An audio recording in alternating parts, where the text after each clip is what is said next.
Welcome and hello to our new episode of Product and Cake. We are now in episode 6 of the 3rd season, and here with me in the virtual recording studio is Ghonche. How are you? I'm good, Paul. How are you doing? I'm also good, and I'm super happy and excited to teach our listeners to continue our journey through the product management world and what to do and what to look at if you are brand new or if you are just changing your career into the product management for tech products. Yeah, exactly. I'm also really excited that I think it is one of the few times that we are recording on a weekend. So it has a very different vibe. It's still morning. We usually record after work when we are already tired, had a full day, and now I'm full of energy and ready to go. Yeah, that is very true. And even though we are recording on the weekend, we want to keep our ways of working to start our episodes with a check-in question. And you should steal that idea and do that also in your regular meetings, because it really creates a personal connection, and it also makes everyone talk in the beginning of the meeting, and that lowers the barrier to contribute for maybe people that are not so extroverted or not so much into it. So steal that idea. Check for check-in questions. You can use ours, or you find easily one in the internet. Today, I would like to ask you, Ghonche, which non-work related skill would you like to learn? Ooh, non-work related. There's so many skills I want to learn. Which one came first to your mind? Oh, so many. So I think the one it's a gift and a skill combined together. I would have loved to have been gifted and also learn the skill of being more musically talented. So either singing, playing an instrument very well. But yeah, I sadly, for a lot of musical instrument, I don't have I can say motor skills, because my hand-eye coordination is really all over the place, and I cannot really do it properly no matter how much I train. I can learn one specific song as a muscle memory, but then the rest is just, again, in shambles. And I wish that would have been different. How about you, Paul? Yeah, that's a very good one. I can definitely relate to it. What came to my mind first was gardening and taking care about plants. I really like them, and now we have a small garden outside, and I would really love to have that somehow more growing and more environment friendly and so on. But whenever I try to do something, I really feel that it is hard, that it is not the same passion like for tech products, where I could spend endless time and read about everything, and everything sticks to my mind immediately. Interesting. This is just not what's happening with gardening. I bought already some books, but Interesting. I would love to improve that skill. Yeah, I think for gardening, my issue is that I don't necessarily like getting dirty. Oh. So even though I like the end result, it's always a process of being miserable during the gardening, that I'm dirty and I see even ants and I'm like, I'm not afraid. I just, when I see insects, I feel they're crawling all over me. And so.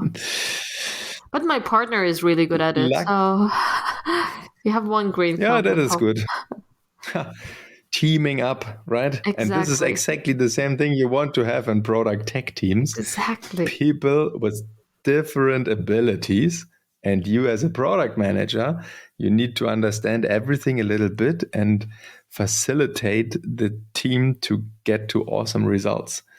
And if you Exactly. are working in the garden, maybe you are your only customer, maybe because you are the one who is looking at it. If you build tech products, there are hopefully a few thousands up to millions of people clicking around and taking a look into your product. So, Ghonche, what do you think is one of the most important things when we are talking about building tech products? I love the very perfect navigation to the topic. Thank you, Paul, for that. You're So I welcome. would say I'm that also happy. identifying your target market, the target audience, and who you're working for at the end of the day, or who you are building for at the end of the day, is a crucial part of product management. But I also at the same time I have some thoughts that are not very common maybe in the product world, but we will get there and I will explain the reasoning why I believe those things that I will say. I'm looking forward to that one, and I'd like to start with a truth that is really painful and that I I explained already to so many people, and it is so easy to understand and so hard to follow it. And that is, you need to have an idea about your ideal customer, Yeah. especially in the beginning of your new product or your new startup or innovative project.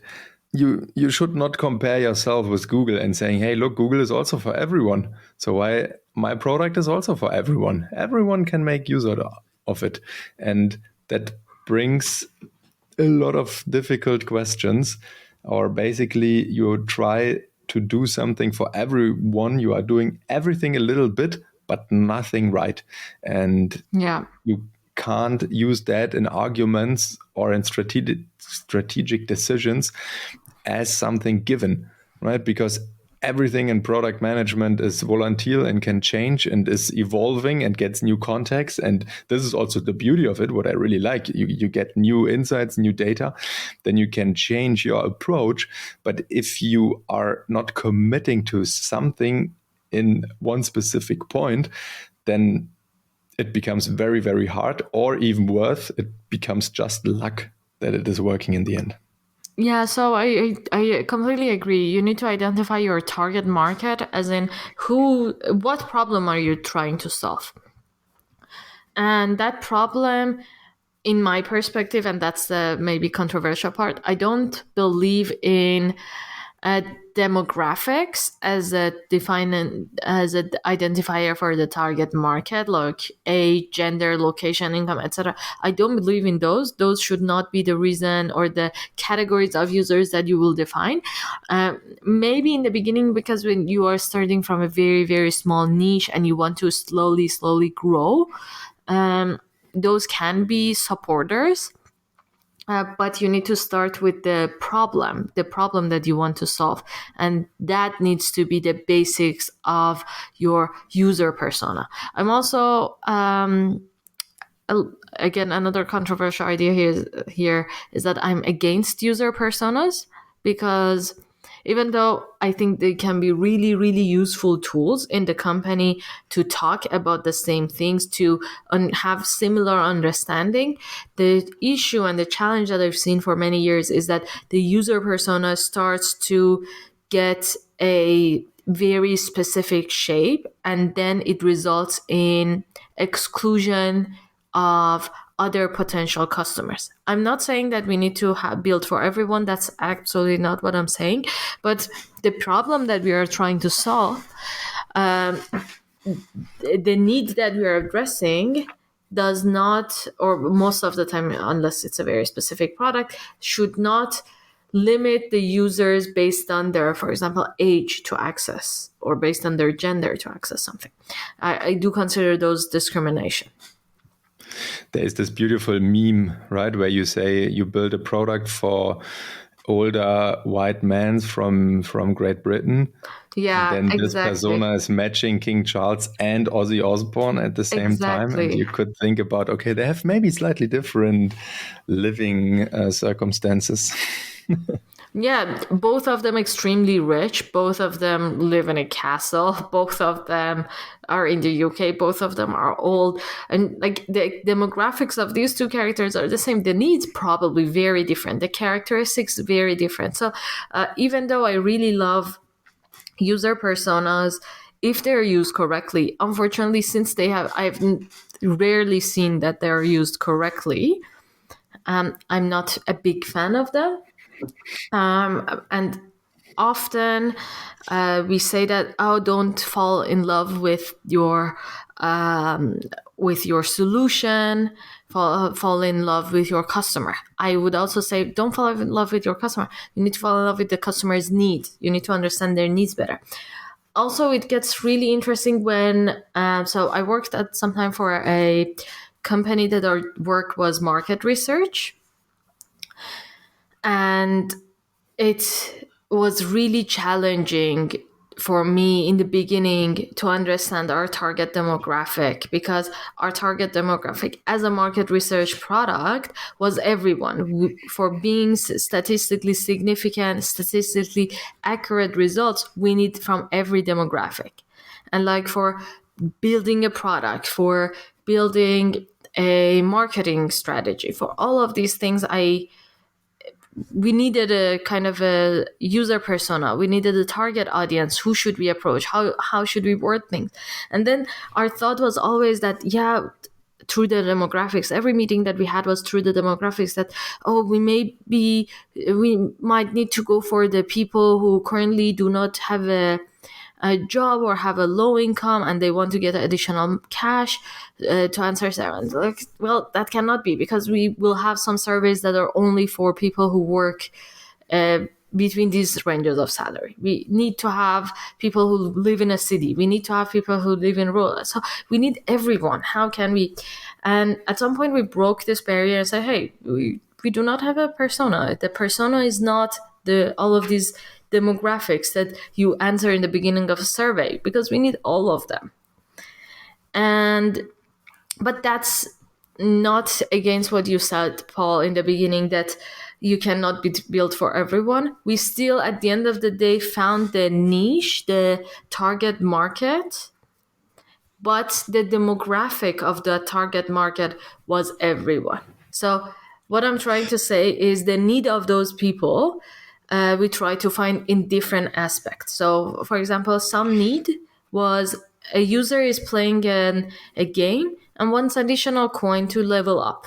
Someone is watching YouTube and wants to skip. In the beginning of YouTube, you have an ad usually, or recently you see the surveys. So when we were working on those topics, it was very crucial that we find these moments that the user needs something and instead they can either interact or watch an ad.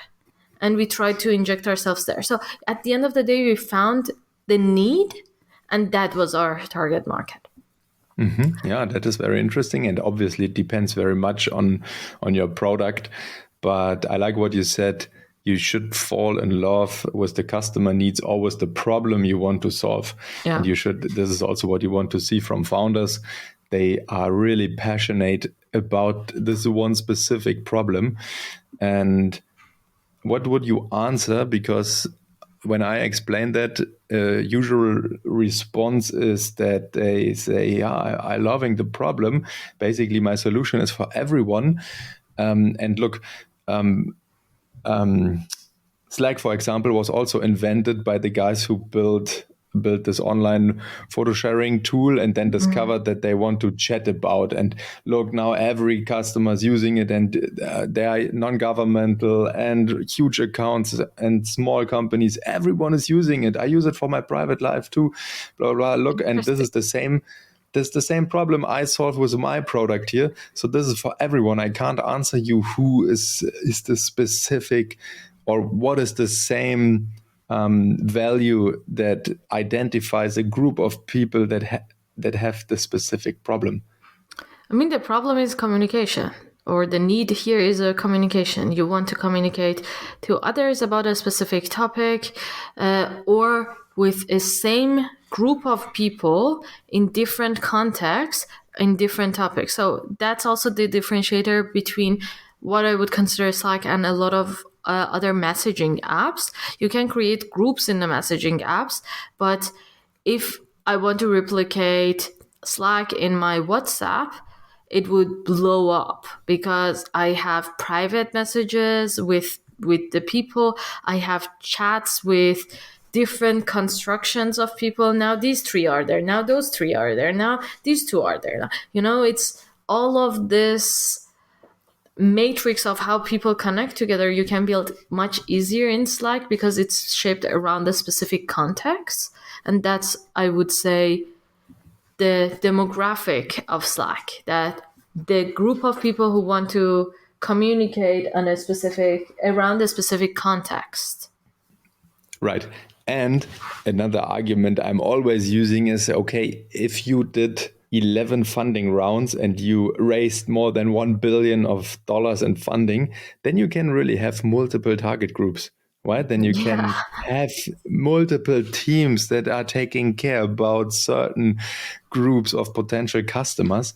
But if you are starting early or you are working with your team on a brand new thing, then you really need to nail down someone at least for a specific time to identify, okay, we have something that is guiding us in our decisions we need to make. And I know you said location is something you don't want to specify, but maybe language, right? Because for an engineer, it's very crucial if they build a multi-language application, if it is just one language, if it is two or multiple ones.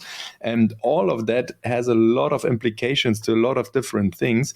And if you can make that as clear as possible and as easy as possible in the beginning, you will have a faster way to your first MVPs. You will have a faster way to the first user feedback. And what you really want is getting your first paying customer and then do the loop again and identify, okay, why are they the first people are paying me? What problem exactly do I solve? And then you can also recognize, hey, accidentally I solved something completely different and I should move my focus. But you will never, ever find this niche if you don't start with a focus. I completely agree. And the focus, again, should be around people with the similar need. So, yes, I agree that language is part of that, but it is... So I can give another example. If a product is an email product, an email, for example, not as in Gmail, but an email service like MailChimp.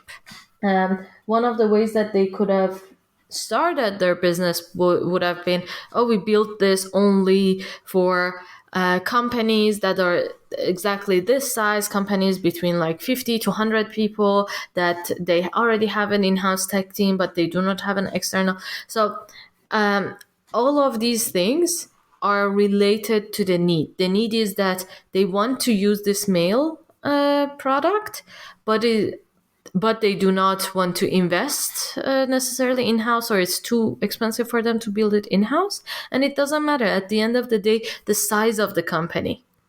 At the end of the day, it matters that the need is they want to use a mail service, and they do not want to invest in-house in building it from ground up. But I think we will get deeper in that in the next episode also, that we talk about how to do the customer interview. Yes, definitely. I'm looking forward to that one. I just would like to add one story of mine and one recommendation. What I did in my startup was bringing everyone who's working in the startup in touch with the customer. One thing that really stick to my mind was we were building a tablet for elderlies. So we wanted to bring our grandparents also into our online world. And therefore, we partnered with a retirement home, and we took every engineer and every designer and everyone who was working at our company at least once with us into this senior home and let them sit together with an elderly person and let them to try out our prototypes. And that was so mind-blowing, seeing the international people sitting in this German retirement home and talking with hands and feet about things and trying out. And that really brings real people and somehow an idea of why we are building this product for whom, into the whole team, and not only something that is done by product management and then printed out on posters and put into the office where no one is going anymore. I think there are many, many ways to really make it feelable for everyone who is using the product. Yeah, I completely agree. That's really important. So with that, look forward to the next episode where we want to learn more about market research, competitive analysis. And thank you for joining. Please rate us the and mom recommend test. to all your friends. And the mom test. Yes. We are going to talk about the mom test next episode.